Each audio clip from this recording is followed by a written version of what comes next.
Hi guys! This is Maria Lisa again, and this time gagawa naman tayo ng okonomiyaki sa bahay.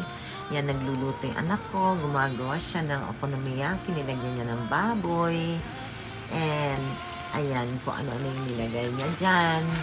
Dahil hindi ko naman alam yan, siya yung gumagawa, nilagyan niya ng cheese, ng sauce, ng kung ano-ano dyan, and then nilagyan niya ng mayonnaise, at saka nilagyan niya ng sauce ng Japan para makakain kami ng magandang dinner.